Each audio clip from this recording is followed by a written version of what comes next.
예, 안녕하십니까. 잠깐만요. 너무 낮은 것 같아요. 됐는 것 같네. 약간 밀고요. 관광자원 해설론 12주차 첫 번째 동영상입니다. 12주차 첫 번째 동영상. 예. 12주차 첫 번째 동영상이죠. 자, 시작을 할까요? 예. 첫 번째 동영상 하기 앞서서 갑자기 생각이 나서 과제를 내겠습니다. 12주차 첫 번째 동영상은, 자, 지금 이 동영상은 몇 주차 동영상인가? 정답은 12주차, 12주차, 그죠? 12주차입니다. 됐고요. 아직 체크는 안 했습니다만은 기말에 그건 한꺼번에 해야 되기 때문에 그거는 일일이 수작업을 해야 되거든요. 리포트를 제 시간에 제출 안 하신 분들은 미제출은 건당 마이너스 2점씩 한다고 말씀을 드렸죠. 이런 얘기 할 때가 제일 싫은데 어쩔 수가 없습니다. 자, 오늘 오전에 지금 촬영하는 시간은 11월 16일 화요일 오전에 A반, B반 다 강의실에서 수업을 했습니다. A반, B반을 합치면 38명인가? 그 정도 될 것 같아요. 그래서 다음 학기에 개발론도 35명으로 해도 딱히 문제는 안 될 것 같아요. 됐고요. 처음 시간에는 관여시켜라 해서 뭐 질문 던져라, 관심을 이용해라, 속으로 뭐 어쩌고저쩌고 얘기했었고요. 자, 오후에는 이제 골격에 짜임새가 있어야 된다. 짜임새가 있어야 된다. 앞부분에서 사례를 많이 들었습니다. 왜냐하면 여러분들한테 프로젝트를 먼저 지금 여러분들이 준비를 하고 있기 때문에. 그래서 뭐 교수님 원래 이런 거 다 알고 프로젝트를 해야 되는 거 아닙니까? 뭐 그렇게 하면 좋은데요. 프로젝트를 한 다음에 이걸 들어도 얻어지는 게 있죠. 시기적으로 다 알고 하려면 시간이 굉장히 부족하죠. 그래서 부득이하게 이렇게 하는데 특별하게 시행을 해보니까 문제점은 없었던 것 같아요. 자, 골격에 짜임새가 있어야 된다. 무슨 얘기냐면 골격, 집을 지으려면 사방에 기둥을 세우죠. 그죠? 근데 바짝바짝 세울 때도 있고 널찍널찍 세울 때도 있습니다. 어쨌든 그게 골격. 너무 바짝 조여도 안 되고 너무 넓어도 한다고 적당하게 애매하죠. 적당. 자, 쉽게 사례를 듭시다. 예를 들게요. 아침에 저는 보통 제가 월화목금 7시부터 수업이 있거든요. 아침에 출근하는 시간은 8시 전후입니다. 뭐 8시 안 돼서 올 때도 있고 8시 10분에 올 때도 있고 제일 먼저 이메일 체크하고 기타 신문 기사 읽고 스크랩한 다음에 그 다음에 하는 게 뭐냐면 오늘 강의할 과목을 한번 쫙 보면서 스캐닝을 하면서 어떻게 강의를 할 건가를 구상을 하죠. 늘상 하는 일이라 구상을 안 해도 되긴 합니다만은 그 안 했을 때하고 했을 때하고는 확연하게 차이가 나더라고요. 늘상 아무리 하던 일이라도. 그래서 그게 짜임새 있는 강의를 위한 준비입니다. 골격에 짜임새가 있어야 된다는 얘기는 내가 어떤 주제를 가지고 어떤 관점에서 어떻게 설명을 해 나갈 것인가 하는 얘기죠. 그래서 제가 수업 준비한 걸 사례로 들었습니다. 첫째, 이야기거리, 토픽, 테마라고 그러죠.를 선택한다. 늘상 하는 얘기지만 남원광 하도 많이 써먹었고 남원광활루를 합시다. 남원광활루. 부산으로 할까요? 부산에 그러면 뭘로 할까요? 부산에 금정산성. 그것도 테마를 정합시다. 뭘로 정할까요? 첫 번째, 금정산성은 누가 쌓았는가? 그죠? 그러면서 민초들의 생활을 주제로 그 바쁜 와중에도 백성들은 부역에 동원이 됐죠. 그러면 그 사람들은 임금을 받았을까? 안 받았을까? 그런 식으로 그 주제를 가지고 백성의 삶을 주제로 얘기할 수 있죠. 그 다음에 아니면 조선시대에 뛰어난 축성 기술, 성을 쌓는 기술이죠. 참고로 성은 석성, 돌로 쌓은 거. 그 다음에 토성이 있습니다. 석성과 토성. 토성은 뭐냐면 흙으로 쌓아 올린 거. 저 부여에 가면 공산성 같은 경우는 상당 부분은 토성이죠. 또 서울의 아 갑자기 그 생각나. 하여튼 토성이요. 근데 석성은 돌도 다듬어야 되고 기술이 있어야 된단 말이에요. 그러면 그걸 빙자해서 조선시대의 과학기술, 축성 기술을 가지고 할 수도 있죠. 전혀 비유 포인트가 보는 저 관점이 다르죠. 그러니까 테마를 뭘로 할 것이냐를 정해야 된다는 거죠. 이야기거리를 선택한다서 축성을 가지고 이런저런 얘기를 하고 그 이야기거리를 어떤 테마로 묶을 것인가 하고 두 번째 선택하고 개발한다. 그 다음에 세 번째는 서두를 잘 꺼낸다. 앞부분에서 오늘 오전에 한 것 중에 첫인상이 중요하다. 여러분 오늘 날씨가 어때요? 어디서 오셨어요? 부산이요? 예, 부산에도 금정산성도 있고 동래읍성도 있고 또 부산에는 절이 하나 있는데 절도 있고 그렇죠. 저도 부산 가고 싶은데 그런 식으로 친밀한 걸 유지하는 것처럼 서두를 잘 꺼낸다. 둘째 줄에 있습니다. 시작 부분이 해설 프로그램 전체에 상당히 영향을 끼치게 된다. 바꿔 말하면 우리 첫인상이라고 그러죠. 첫인상이 그 사람에 대한 감정이 결정되는 거고 그런 감정이 꽤 오래 가죠. 물론 첫인상이 좋았다가도 나중에 바뀌는 경우도 있고 역으로 첫인상은 되게 별로였는데 이렇게 대화를 해보고 같이 만나보니까 좋아지는 면도 있기는 있어요. 그런데 어쨌든 우리는 짧은 시간에 보통 20분, 30분 길어야 맥시멈 2시간이거든요. 움직이는 시간까지 이동 동선까지 포함해서 그럴 때 짧은 시간 안에서는 첫인상이 굉장히 중요하죠. 그래서 서두를 잘 꺼내야 되는데 여러분 발표하실 때도 마찬가지고요. 네 번째, 호의적인 분위기를 형성한다. 쉽게 말하면 호의적인 분위기라는 건 뭐냐면 분위기를 좋게 이끌어 간다. 처음부터 이거 안 들으시면 나가셔야 됩니다.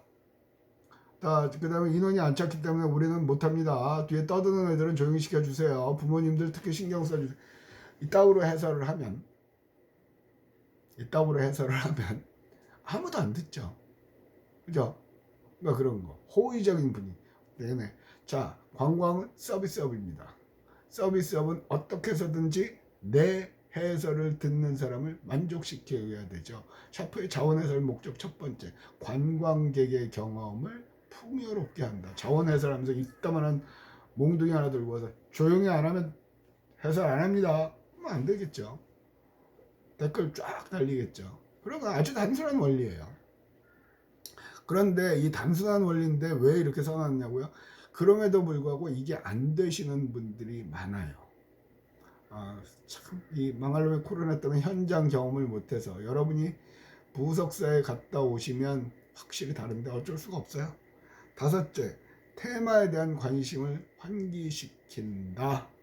그죠? 그러면 테마를 뭘로 했다? 축성 기술로 했다고 치고 그러면 여기 돌과 돌 사이를 이렇게 보세요. 보면 어떻게 구성이 되어 있죠? 여기 혹시 시멘트가 발라져 있나요? 뭐 그런 얘기를 해주는 거죠. 참고로 그 조선 후기에 가면 다 돌을 정으로 끌어서 했었지만 큰 돌은요 자르는 기술, 조선 초기 같은 경우 자르는 기술이 없었대요. 그래서 그 돌의 가운데서 어쨌든 두드려 가지고 구멍을 낸 다음에 거기다가 물을 부어 놓는다죠. 그러면 그게 겨울철에 물을 부어 놓게 되면 그 안에 물이 얼죠. 그러면서 돌이 쫙 갈라져요. 자연스럽게 갈라지는 거죠. 그런 방법을 쓰기도 했다고 해요. 그 다음에 여섯째, 지금 제목만 읽고 넘어갑니다. 이유는 뭐냐면 그 안에 있는 내용은 한번 읽어보시면 충분히 이해가 갑니다. 이 동영상을 들으시는 분들에 한해서 안 들으시는 분은 나도 알 바 없고 신경 쓰고 싶지도 않고요. 동영상을 들으시는 분들은 요 강의 끝나면 이게 25분에서 끊어지잖아요. 한 번쯤 쫙 읽어보시면 훨씬 들어옵니다. 수업 시간에 하는 내용과 이 동영상에서 하는 내용은 개인적으로 차원이 다르거든요. 근데 어쩔 수가 없어요. 이렇게 못해요. 한번 읽어보시길 강추합니다. 그리고 아마 이렇게 해서 여러분의 인생이 바뀔 수도 있다고 저는 확신을 합니다. 누군가의 인생은 바뀔 수 있습니다. 됐고요. 여섯 번째, 마무리를 잘 짓는다. 부드럽게 오늘 즐거웠습니다. 뭐 그런 식으로. 그러면서 맨 밑에 줄에 있습니다. 강렬하고 기억에 남을 수 있는 한마디를 던지고 떠나라. 조선 축성 기술의 최고봉, 뭐 그런 표를 만든다든가 강렬한 한마디, 이런 것들이 지금 여러분들이 해설을 하는데 굉장히 적용을 하면 도움이 되는 거예요. 이런 거를 안 들으시는 분은 뭐 어쩔 수 없고. 다음, 골격에 생명을 불어넣는다. 그러니까 어떤 분들의 얘기를 한참 들으면 몸이 건조하거든요. 어찌 강력한 포인트도 없고 뭐 조용한 것도 없고 강약을 줘가면서 좀 생동감 있게 얘기를 해야 되는데 그렇지 못하는 그런 부분을 얘기해요. 첫째, 테마를 살리기 위해서 실제로 있었던 이야기를 테마와 관련시킨다. 오늘 A반에서인가요? B반에서인가? 양쪽 반이 조금씩 사례를 드는 게 달라요. 근데 그런 얘기를 했죠. 모르는 건 모른다고 해라. 그게 제일 좋다. 그래서 구체적인 사례로 여러분 선배 중에 하나가 경남은행 갔던 선배를 사례로 들어서 면접 때 모르는 거는 모른다고 했다 하는 얘기를 들었어요. 그러니까 사례를 들어주는 거는 굉장히 중요합니다. 저는 수업 시간에도 다양한 사례들을 가지고 얘기를 하려고 애를 쓰거든요. 그 이유는 그게 굉장히 이해를 돕는데 도움이 되는 겁니다. 그래서요. 그래서 사례를 들어서 얘기를 하는 게 도움이 된다. 두 번째, 그래서 첫째, 테마를 살리기 위해서 실제로 있었던 이야기를 테마와 관련시킨다. 다음 두 번째, 일화나 예를 이용한다. 이것도 마찬가지죠. 여기서 보면 옛날 성인들이 지명을 붙일 때는 그곳의 특징을 지어 살렸다. 그래서 김씨도 가마솥 부자와 계곡 곡장인 부곡에는 틀림없이 온천수가 소속이라고 믿고 있었던 것이다. 이거 무슨 얘기냐면 여기 가면 부곡 온천이 있죠. 제가 초등학교 중학교 때는 대한민국 최고의 온천이었어요. 거기를 부곡 하와이라고 불렀거든요. 그러니까 부곡 하와이는 한 번쯤은 가봐야 되는데 지금은 거의 사라졌죠. 왜? 시대의 흐름에 맞게 변화하지 못해서 그래요. 그래서 왜 무슨 말이냐, 약간 옆으로 세면 제가 초창기에도 답사를 다니면서 온천이 꼭 남탕 여탕 나눠져 있어야 되나? 홀딱 벗고 들어가야만 온천인가? 왜냐하면 가족끼리 온천을 갔는데 아빠하고 아들은 남탕, 엄마하고 딸은 여탕 찢어진단 말이에요. 함께 모여서 놀기 위해서 갔는데 거기서도 또 강제로 분리가 되죠. 성에 의해서, 남성 여성에 의해서. 그거 어떻게 하면 해결할까? 그래서 아니 온천을 할 때 꼭 홀딱 벗고 해야 되냐고, 수영복 입고 해도 된다, 그런 개념으로 한번 도입을 해보는 건 어떤가, 그런 얘기를 했던 기억이 나는데 아니나 다를까 요즘은 다 수영복을 입고 들어가죠. 부곡 온천은 거기는 독특한 게 있어요. 수영복 입고는 안 들어가는데 거기는 지금은 이제 이 부곡 하와이는 아예 영업을 안 할 걸로 알고 있어요. 그 주변에 조그만 그 숙박업소들은 온천 영업을 하는데 부곡 하와이 자체는 영업을 안 하죠. 근데 부곡 하와이 특징은 뭐냐면 남탕과 여탕으로 나눠지긴 해요. 남탕과 여탕으로 나눠지긴 하는데 지난달에는 여기가 남탕이었어요. 여기가 여탕이고 그 다음에 달이 바뀌면 이쪽이 여탕으로 바뀌고 이쪽이 남탕으로. 이유는 뭐냐면 그 자체에서도 양의 조화를 이루기 위해서. 그래서 가끔 거기에 심심치 않게 신문지에서 가십거리로 나왔더니 뭐냐면 남탕으로 바뀐 걸 모르고 뭐 여성분이 들어가거나 여탕으로 바뀐 걸 모르고 남성분이 들어가, 늘상 그런 실수하는 사례가 많이 나왔죠. 여기서 얘기하는 거는 부곡이라는 게 옛날 이름이 부곡, 옛날부터 부곡이라고 불렀다는 거예요. 근데 이게 가마솥 부자의 계곡 곡장. 계곡이 뜨겁다. 그래서 여기서 보면 김씨가 틀림없이 온천이 있을 거다 생각을 하고 온천 개발을 했다는 얘기. 그래서 온천 차량에서 부곡 온천이라는 이름이 붙었죠. 또 이런 건 이렇게 생각해 보세요. 충청도는 왜 충청도죠 이름이? 예, 길게 안 할게요. 충주와 청주의 첫 글자를 합해서 충청도가 됐고요. 그 다음에 경상도는 경주와 상주의 첫 번째. 또 전라도는 전주와 나주, 그래서 전라도가 된 거죠. 그러니까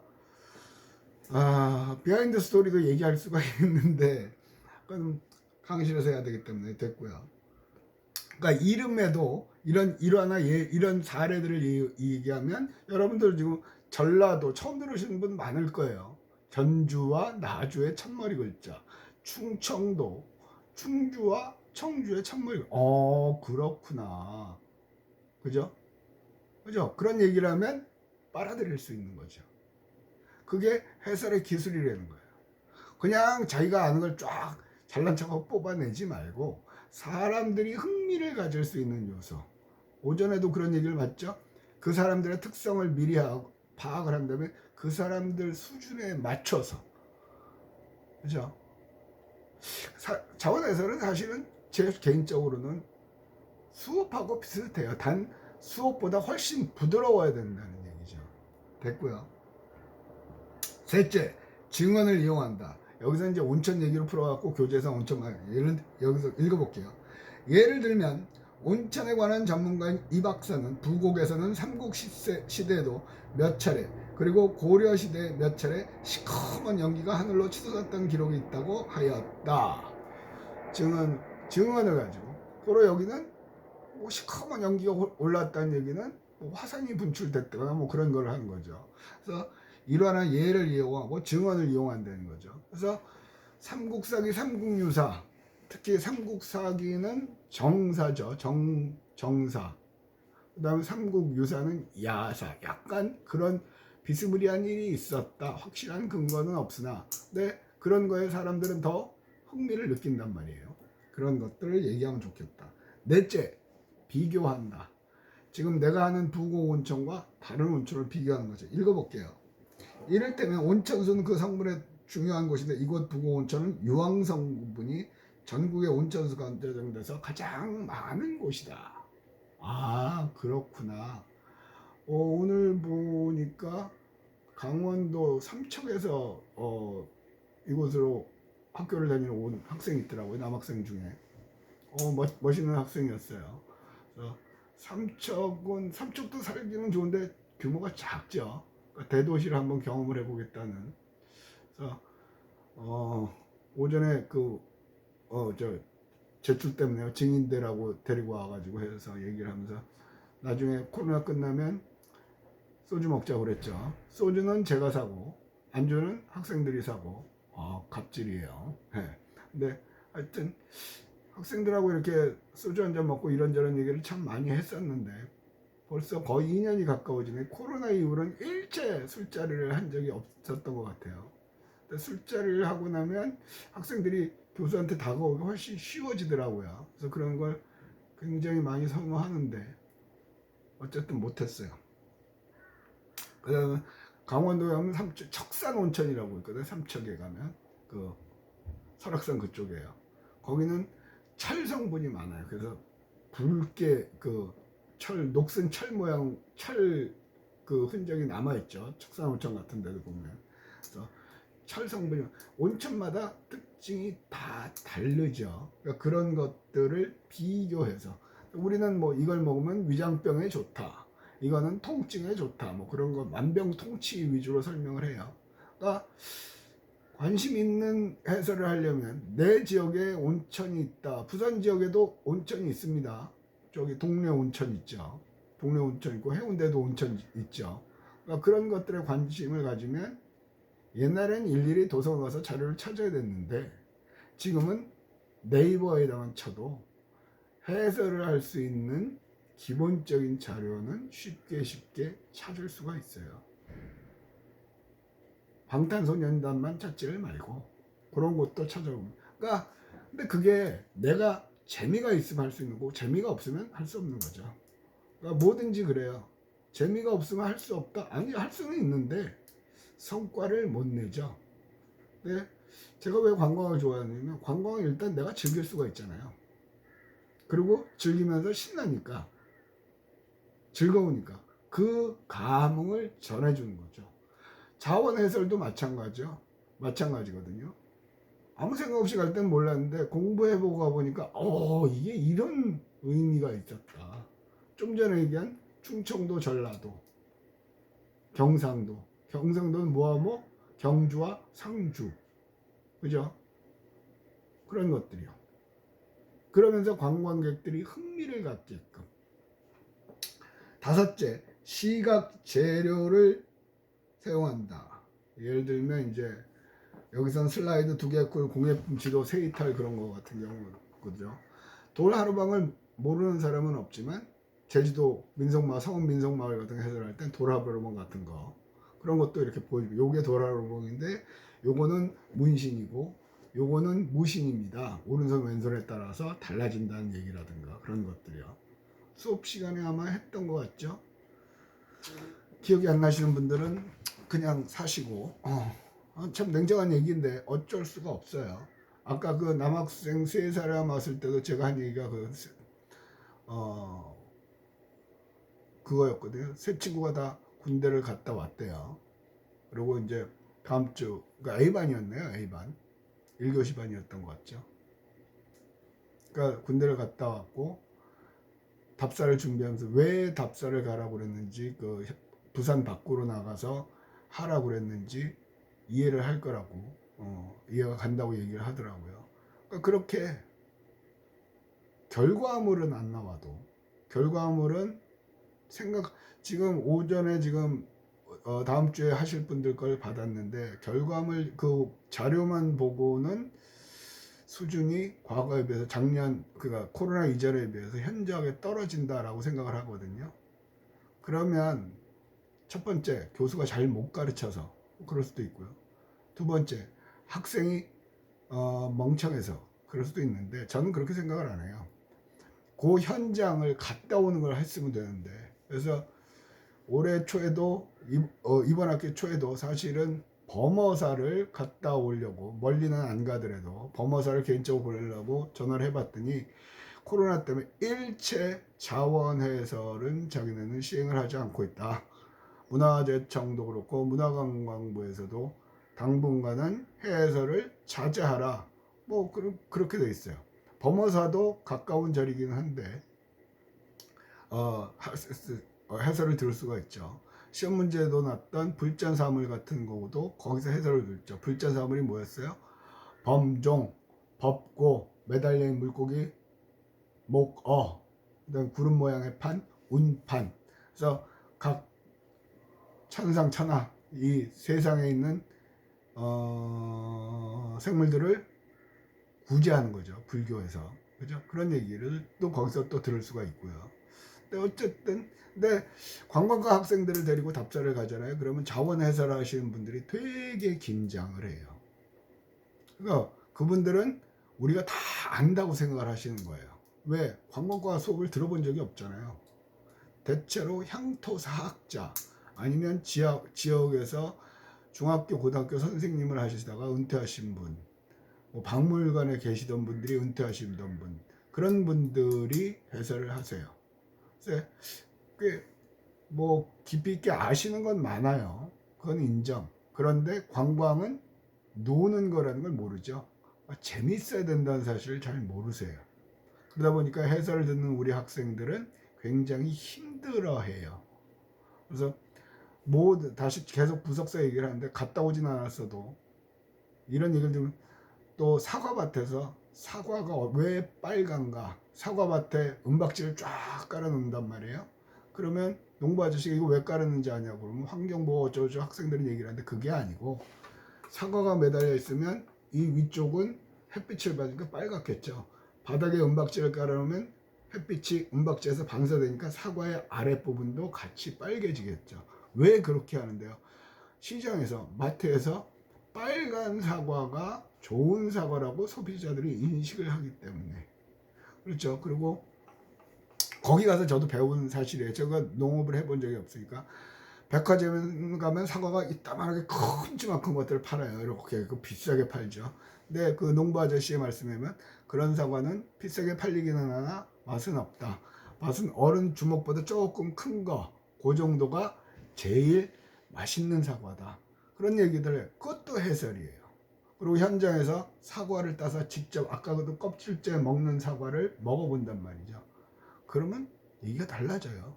얘기가 맛있어요. 그죠?